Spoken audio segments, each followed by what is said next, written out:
अस्सलामुअलैकुम, this is Moid Pirzada. मैं इस वक्त यूरोप के एक बहुत ही मसरूफ़ शहर की बहुत ही मसरूफ़ सड़क के ऊपर हूँ। कान पड़ी आवाज़ सुनाई नहीं देती, मैं ख़ुद अपने आप को ठीक तरह से सुन नहीं सकता, लेकिन जो डेवलपमेंट हमारे सामने है वो बहुत इम्पोर्टेंट है और इस पर इसी वक्त कमेंट करना बहुत ज़रूरी है। तमाम दुनिया की निगाहें इस वक्त बांग्लादेश की तरफ हैं, जहाँ शेख हसीना ने रिज़ाइन कर दिया। स्टूडेंट प्रोटेस्ट के बाद सूरत हाल नाकाबिले कंट्रोल हो चुकी थी। शेख हसीना हिंदुस्तान दौड़ गई हैं। बताया जाता है, हिंदुस्तानी ज़राए इब्लाग ये कह रहे हैं कि इस वक्त हिंदुस्तान की रियासत अगरतला में उन्होंने पनाह ली है। न्यू दिल्ली ने उन्हें एक सेफ़ पैसेज प्रोवाइड किया है। तमाम दुनिया की निगाहें इस वक्त बांग्लादेश की तरफ हैं। ये एक डेवलपिंग सिचुएशन है, जो हक़ाइक़ इस वक्त हमारे सामने है, मैं आपके सामने रख सकता हूँ। बांग्लादेश के आर्मी चीफ जनाब जनरल वक़ारुज़्ज़मा ने एक प्रेस टॉक कॉन्फ्रेंस की है। एक दूसरी उन्होंने प्रेस टॉक करनी थी जो कैंसिल कर दी गई है। शायद अब से चंद घंटों के बाद वो उसे दोबारा कर सकेंगे। लेकिन जो कुछ उन्होंने कहा कि शेख हसीना जा चुकी हैं और एक इंटरम हुकूमत जो है वो कायम की जा रही है। बांग्लादेश में एक तारीख़ रही है इंटरम गवर्नमेंट्स की। इंटरम गवर्नमेंट 2007 में भी बनी थी, उससे पहले भी बनी। जो 2007 में एक इंटरम गवर्नमेंट बनी थी तमाम सियासी जमातों की, उस गवर्नमेंट ने 2009 में एक इंतखाबात करवाए, जिसमें एक बड़े फेयर इंतखाबात जो थे, जिसमें शेख हसीना को हिंदुस्तान की सपोर्ट हासिल थी। उन्होंने वो इलेक्शन जीते। लेकिन पिछले 15 बरस में शेख हसीना ने एक डिक्टेटर के तौर पे हुकूमत की। दूसरा इलेक्शन बाय एंड लार्ज उन्होंने जीता था 2014 का, लेकिन 2014 के बाद 2019 और फिर जो चौथा इलेक्शन था 2024 का, वो उन्होंने न्यू दिल्ली की मदद से और मनमानी करके, ये बराए नाम ये इलेक्शन थे ही नहीं, ये उसी तरह के इलेक्शन थे जिस तरह का इलेक्शन पाकिस्तान में फरवरी 2024 में हुआ है। पाकिस्तान ही की तरह का इलेक्शन था शेख हसीना का। ये वीडियो आप आखिर तक देखिएगा, बिकॉज मैं एक तकाबली जायज़ा भी दूंगा और मैं कुछ सजेशंस और आइडियाज़ भी सामने रखूँगा कि पाकिस्तान में अफवाज पाकिस्तान को मौजूदा सूरत हाल में, जो खित्ते में सूरत हाल डेवलप हो रही है बांग्लादेश के बाद, उसमें अफवाज पाकिस्तान के लिए और उनकी टॉप लीडरशिप के लिए एक रिस्पॉन्सिबल वे फॉरवर्ड क्या हो सकता है, इससे पहले कि पाकिस्तान में भी एक मेल्टिंग सिचुएशन जो है, बिल्कुल एक मेल्ट डाउन की सिचुएशन जो है वो पैदा हो जाए। शेख हसीना की हुकूमत जो है उसे 2014 के बाद सिर्फ हिंदुस्तान ही की सपोर्ट हासिल थी और गुज़िश्ता 2-3 बरसों में चीन और अमेरिका और मगरब उनसे नाखुश थे। हिंदुस्तान की सपोर्ट उनको आखिरी वक्त तक रही। स्टूडेंट प्रोटेस्ट के जवाब में भी जब दुनिया भर की तनकीद होती रही, अमेरिका की तरफ से, यूरोपियन यूनियन की तरफ से, चीन ने आवाज़ उठाई, तो हिंदुस्तान मसलसल ये कहता रहा कि बांग्लादेश में जो भी सूरत हाल है वो वहाँ की इंटरनल सूरत हाल है। तो हिंदुस्तान की आखिरी वक्त तक उनको सपोर्ट रही और अभी जो सेफ पैसेज भी उनको दिया वो हिंदुस्तान ने ही उनको प्रोवाइड किया। फ़ौज के ऊपर किसका इन्फ्लुएंस है? रवायती तौर पे गुज़िश्ता 10-12 बरस में यही देखा गया कि बांग्लादेश की तमाम जो की पोजीशंस थी, आर्मी चीफ हो या चीफ जस्टिस हो या हाई कोर्ट के जस्टिस हों या यूनिवर्सिटी के टॉप प्रोफेसर्स हों या स्पीकर हो नेशनल असम्बली का, वो तमाम के ऊपर हावी रही है न्यू दिल्ली की एडवाइस। और कहते हैं कि न्यू दिल्ली ने बाकायदा एक सेल कायम रखा था पॉलिटिकल डायरेक्शन देने के लिए बांग्लादेश को। तो इस वक्त ये जो भी तब्दीली आई है, ये दर हकीकत न्यू दिल्ली के होल्ड के ख़िलाफ़ एक तब्दीली आई है। मैं चंद पॉइंट्स एक एक करके आपके सामने इस हवाले से रखता हूँ। इस वीडियो को आखिर तक देखिएगा। जिस किस्म की इंटरनेट स्पीड मेरे पास अमेरिका में थी, वो दुनिया में कहीं पर भी मैंने देखा है कि नहीं है। पूरा यूरोप मैंने देख लिया है, इसलिए मुझे छोटे छोटे पार्ट्स में ये वीडियो रिकॉर्ड करके इसे स्टिच टुगेदर करना पड़ता है यूट्यूब के अंदर लाकर। मेरा दूसरा इम्पोर्टेंट पॉइंट ये है कि इस वीडियो को आखिर तक इसलिए देखिएगा कि बांग्लादेश के अंदर ये जो ट्रांजिशन, ये टर्बुलेंस और ये मेल्टडाउन हुआ है, जिसके नतीजे में शेख हसीना दौड़ गई हैं, हुकूमत उनकी ख़त्म हो गई है, इंटरम सेटअप आ गया है, इस वक्त आर्मी इन कमांड है।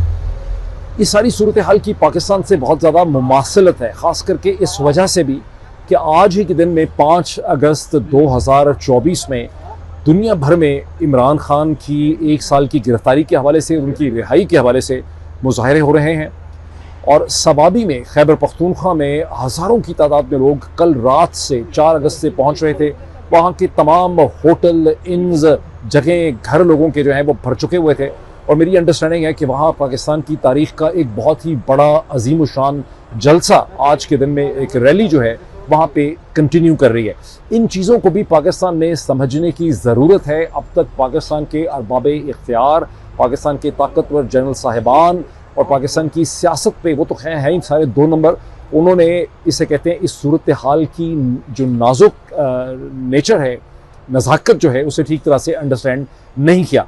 कमिंग बैक टू बांग्लादेश, जो स्टूडेंट प्रोटेस्ट्स हैं ये ट्रिगर थी जून में, जब ढाका की बांग्लादेश की एक हाई कोर्ट ने 2019 के उस फैसले को जो इससे पहले रोक दिया गया था उसे कोटा सिस्टम के हवाले से दोबारा रेस्टोर किया, जिसमें 1971 के जो वेटरन्स हैं और जिन लोगों ने पाकिस्तान के ख़िलाफ़ जंग आज़ादी लड़ी थी उनके ख़ानदानों को 30% कोटे का जो कानून था, जो पॉलिसी थी, उसे रेस्टोर किया और उसके ख़िलाफ़ शदीद रिएक्शन और रद्द अमल हुआ और स्टूडेंट्स जो हैं उन्होंने प्रोटेस्ट शुरू कर दी जून में ही, और वो प्रोटेस्ट जुलाई में बहुत इंतहा को पहुंची और अब तक बताया जाता है कि 300 से ज़्यादा स्टूडेंट्स और दूसरे लोग जो हैं, जिसमें ऑफिसर्स भी हैं, पुलिस वाले भी हैं, वो उसमें हलाक हो चुके हैं।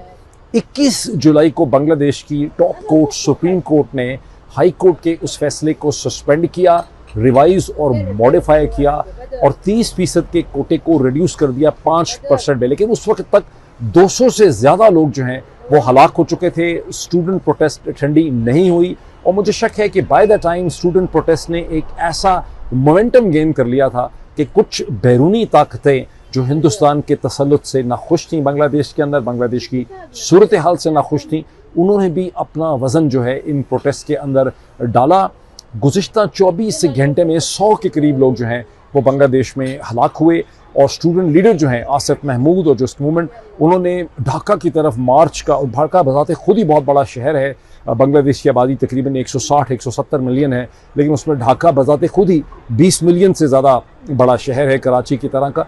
तो ढाका की तरफ मार्च का एक ऐलान जो है वो कर दिया हुआ था, जिसके जवाब में हसीना हुकूमत ने पूरे बांग्लादेश में, बांग्लादेश का रकबा बहुत ज़्यादा नहीं है, 50-55 हज़ार स्क्वायर माइल की ये टेरिटरी है, जिसकी आबादी जो है वो 170 मिलियन के करीब है, पूरे बांग्लादेश में कर्फ्यू लगा दिया।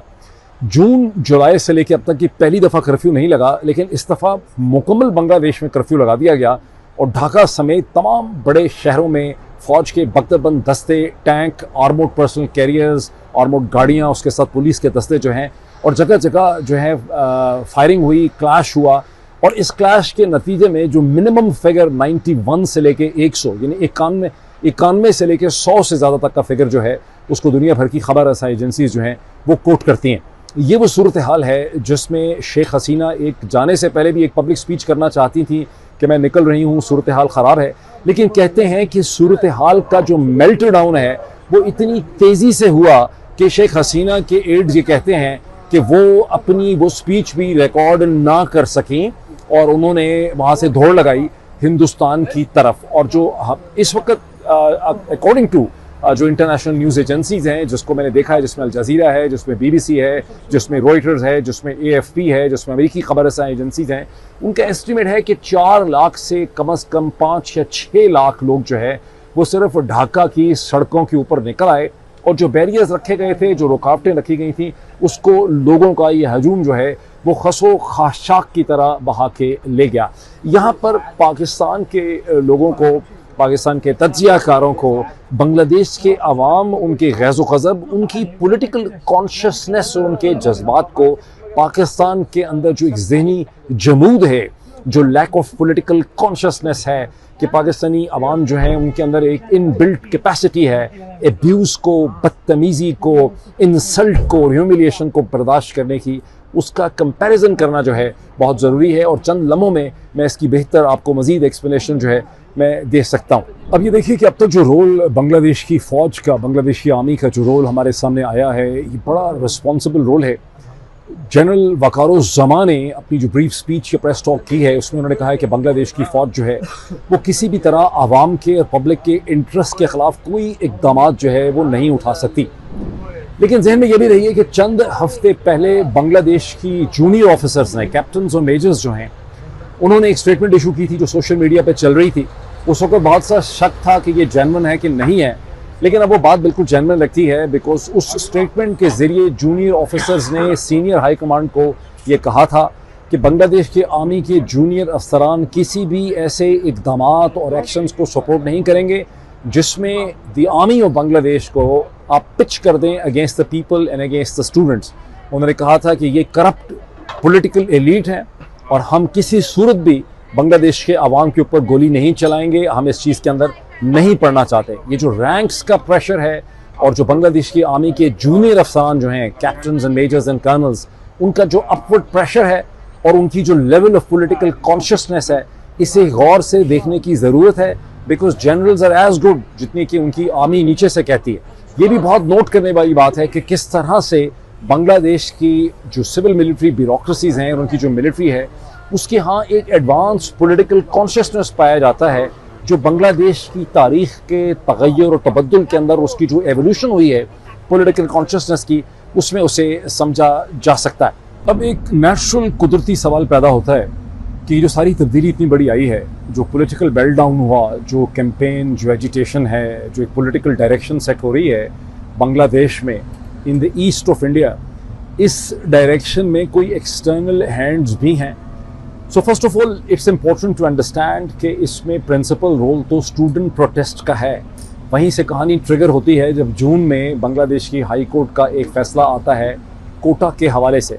लेकिन जो तहरीक इसमें से पैदा होती है कोटा सिस्टम के ख़िलाफ़, और कोटा दिया जा रहा है 1971 के वेटरन्स की फैमिलीज़ को 30%, वहाँ से दो चीज़ें जो हैं वो आपके सामने आती हैं। एक तो बांग्लादेश की history has moved full circle, और उसमें 1971 की जो कहानी है वॉर ऑफ इंडिपेंडेंस की अगेंस्ट द पाकिस्तान, उसका जितना जूस जो है अवामी लीग में और हिंदुस्तान ने निकालना था वो निकाल चुके हैं, और इसमें से मज़ीद जूस जो है वो नहीं निकल सकता। और बांग्लादेश की जो अब की जनरेशन है, जैसे कि मैंने पिछले जो एक दो वीलॉग आपके सामने किए जिसमें मैंने कहा कि जब मेरी अमेरिका के अंदर बांग्लादेशी कम्युनिटी से मुलाकात हुई तो मुझे एहसास हुआ कि 1971 का जो नैरेटिव है उसको अब बांग्लादेश में बेचना मुमकिन नहीं है। उनकी पुरानी फीलिंग्स जो हैं, बीइंग मुस्लिम, बांग्लादेशी, बंगाली, वो वापस आ चुकी हैं। वो एक डिफरेंट तरीके से तारीख के अमल को देखते हैं, और पाकिस्तान को भी उन्होंने बाय एंड लार्ज जो है वो माफ़ कर दिया।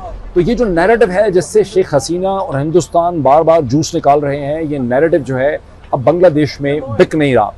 दूसरी चीज़ इसमें से ये है कि हिंदुस्तान का जो होल्ड है, जिस तरह से शेख हसीना और अवामी लीग को इस्तेमाल करके 2009 से 2024 के दरमियान में न्यू दिल्ली सरकार ने बांग्लादेश की डायरेक्शन को कंट्रोल किया, उसके हवाले से भी बांग्लादेश के अंदर बहुत ज़्यादा नाखुशी और एक डिसप्लेजर जो है, एक बहुत उसमें डिससेटिस्फेक्शन की फीलिंग जो है आप कह सकते हैं। इसका मतलब नहीं है कि बहुत एंटी इंडिया फीलिंग है, लेकिन बांग्लादेश के लोग इस चीज़ से खुश नहीं हैं। लेकिन इसके साथ ही दो फैक्टर्स और भी जहन में रखने ज़रूरी है कि हिंदुस्तान का जो इतना बड़ा ताकतवर होल्ड है बांग्लादेशी पॉलिटिक्स पे, उससे चीन और उससे अमेरिका दोनों ही खासे नाखुश रहे हैं, और इस पूरी सूरत हाल में जो रही है बांग्लादेश में, इसको हिंदुस्तान ने बिल्कुल बांग्लादेश की अंदरूनी सूरत हाल जो है इसको करार दिया। तो अब ये जो डेवलपमेंट हुई है पॉलिटिकल मेल्टडाउन की, जो नई डायरेक्शन सेटल होगी, इससे कौन फ़ायदा उठाएगा? क्या हिंदुस्तान जिसने बांग्लादेश के सियासी और इंतज़ामी ढांचे में बहुत इन्वेस्टमेंट कर रखी है, वो दोबारा सूरत हाल को अपनी डायरेक्शन में ले जाएगा, या चीन या अमेरिका में से कोई एक इस सूरत हाल से फ़ायदा उठा सकेगा? That remains to be seen. अब ये नेचुरल बात है कि सवाल ये पैदा होता है कि पाकिस्तान में वे फॉरवर्ड क्या है। अब पाकिस्तान में एक बहुत बड़ा प्रॉब्लम ये पैदा हो गया है जो पाकिस्तान में कभी पहले पैदा नहीं हुआ। अभी बांग्लादेश की सूरत हाल को देखिए कि कैसे बांग्लादेश की फ़ौज जो है वो वहाँ पर एक स्टेबलाइजिंग रोल भी प्ले कर रही है, रिस्पॉन्सिबल रोल भी प्ले कर रही है। वो एक इंटरिम सेटअप भी ला सकती है, वो उस इंटरिम सेटअप के ज़रिए एक मुमकिन इलेक्शन भी करवाएगी, और बांग्लादेश को, बांग्लादेश की फ़ौज जो है वो एक सेंस ऑफ डायरेक्शन दे सकती है। पाकिस्तान में बदकिस्मती से सूरत हाल को इस तरह से फंसा दिया गया है, शरीफ जरदारी रजीम ने इसको ऐसे फंसाया है कि पाकिस्तान की टॉप मिलिट्री कमांड को उन्होंने अपने साथ जोड़ दिया है, अपने साथ नथी कर दिया है। पाकिस्तान की गुज़िश्ता 1955 से लेके अब तक की अगर आप सिविल मिलिट्री तारीख देखें तो कभी ऐसा नहीं हुआ कि पाकिस्तान की टॉप मिलिट्री हाई कमांड जो है वो किसी सियासी जमात के साथ नथी हो गई हो। फ़ौज ने हमेशा अपनी एक अलहदा से तशख़्ख़ुस और न्यूट्रलिटी रखा। वो अच्छी बात थी, बुरी बात थी, मैं सिर्फ एक पॉलिटिकल एनालिसिस आपके सामने रख रहा हूँ। लेकिन इस वक्त सूरत हाल ये हो गई है कि शरीफ जरदारी माफिया ने, और ख़ास करके नवाज़ शरीफ ने, एक ऐसी इक्वेशन स्ट्राइक कर ली है, पहले जनरल बाजवा के साथ और उसके बाद जनरल आसिम, जिनको वो खुद लेकर आए हैं, कि जनरल आसिम जो हैं वो उनके इस रजीम के, शरीफ जरदारी रजीम का एक लाजम पार्ट बन चुके हैं। अब इसमें सोल्यूशन अगर आप देखें, थियोरेटिक सोल्यूशन जो है, थियरी का जो सोल्यूशन बनता है वो ये बनता है कि पाकिस्तान की टॉप मिलिट्री हाई कमांड को आपस में गौर व फिक्र करके बहुत प्यार मोहब्बत और रिस्पेक्ट से जनरल आसिम को और उनके साथ जो 2-2.5 और जनरल्स हैं उनको कन्विंस करने की ज़रूरत है कि पाकिस्तान के और पाकिस्तान के की इंस्टीट्यूशंस मिलिट्री के वाइडर नेशनल इंटरेस्ट में और मिलिट्री के इंटरेस्ट में ये ज़रूरी है कि आप लोग जो हैं, आप लोग यहाँ से एग्ज़िट हों, बाहर निकलें, रिज़ाइन करें। हम आपको सेफ पैसेज देते हैं, आपको और आपकी फैमिलीज़ को, आपके ख़िलाफ़ कोई कार्रवाई नहीं होगी। Let us bring in interim government, a broad based government. Let us either let the courts के 2024 का जो इलेक्शन था 8 फरवरी का, उसको हम ठीक करें हाई कोर्ट्स की मदद से, सुप्रीम कोर्ट की मदद से। कोर्ट्स तैयार हैं, वो ऑलरेडी बड़ी हिम्मत कर रही हैं इसमें। जितनी Islamabad high court, Lahore high court के बाद जज साहिबान ने और सुप्रीम कोर्ट का जो मेजॉरिटी डिसीजन के जज साहिबान हैं, उन्होंने जो मॉरल करेज दिखाई है बावजूद तमाम एडवर्सिटी के, वो मैं समझता हूँ कि बहुत बड़ी एक पॉजिटिव एग्जाम्पल है। तो वहाँ पर भी आप उनके ऊपर रिलाई कर सकते हैं।